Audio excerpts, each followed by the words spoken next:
let's say there's a vulnerability that's web-based. It actually will tell you how to actually perform the exploit. So it's not like I have to have code that I'm going to run. I could actually have a URL string that I could use to proceed, well, SQL injection, but you know what I'm saying. I mean, right. So, you know, CSRF, cross-site scripting, LFI, stuff like that. One thing I will say, just as the CYA portion of this, is that I am not claiming that it's just one of those things that I'm not claiming that any of the content on the website I created, other than the search engine and stuff like that, I'm using that. But all the content on there, all the data values I have on there, is actually being pulled from other people. Try to make acknowledgments where possible, links back to their website as possible, all that. But so if you want to go back to the original website, look at any information, whatever, it's there. So. But I know we use that as a resource, and so you know, anytime you use a resource and you get to the guy that's done it, it's cool to be able to say props to you, man, and thanks a hell of a lot for doing it. It took a lot of effort by doing that, and so yeah, just a public thanks. And I know we talk about it often, but this is the guy. And a lot of people haven't gotten to see him in real life, so this is him, Adam Compton. So. All right, anybody else see any talks? Quiet when we clap. I noticed that. So for those of you who hang out in the podcast channel, you know the guy Dr. Who's always talking about Android crap. Doctor Who? Doctor Who. So of course I sat through the smartphone talk in the morning and the mobile malware talk in the afternoon. And I thought the smartphone talk in the morning, you know, there wasn't anything super advanced, but I think it was a great introduction to where the state of the union is on security when it comes to mobile devices, which is the iPhone does pretty good. Android's a little miserable right now, but maybe it'll get better, we'll see, mainly because people don't read permissions. And that... Are you saying users don't know? Wait, well, you know, I guess. Are you saying he's drunk? Yes, right. I think we all know. I think we can agree on that.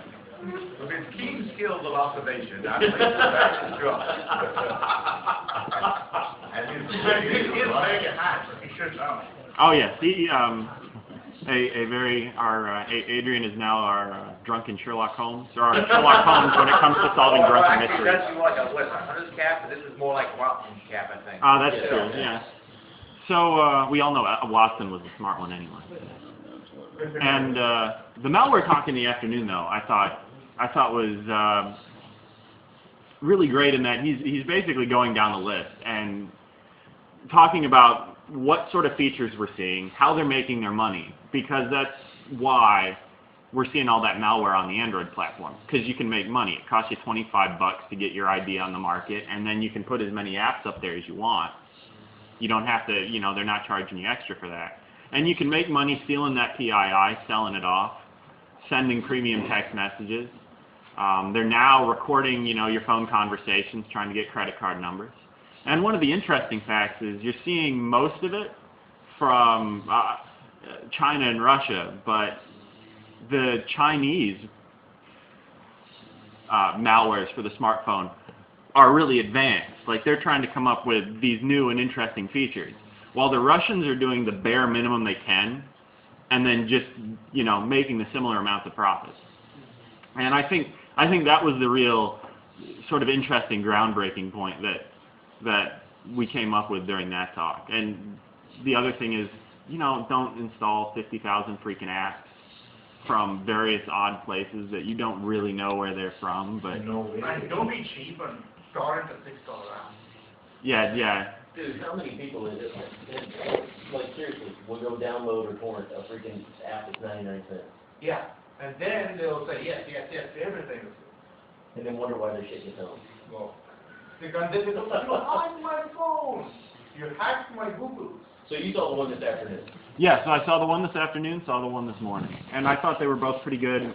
There was a lot more interest, oddly enough, there was a lot more interest with the 9 a.m. talk. And I thought that was good. I think smartphone, there needs to be a lot more awareness in smartphone security, especially, I think, on the industry side of things, now that folks are starting to put them in corporate environments.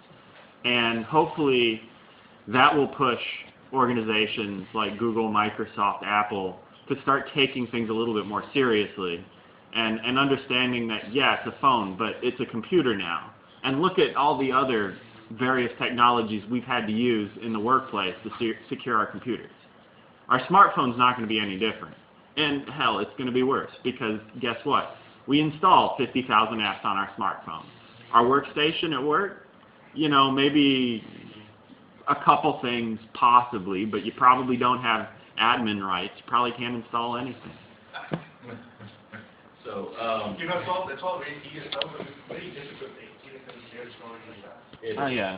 So anyways, with that, we're going to try to wheel Boris out of here. We're done for the night. Thanks everybody for joining us. We'll be back tomorrow. Yeah, we'll have another one for a weekend or the week. Yeah, DerbyCon. Good night. Good night. DerbyCon. Good night, guys.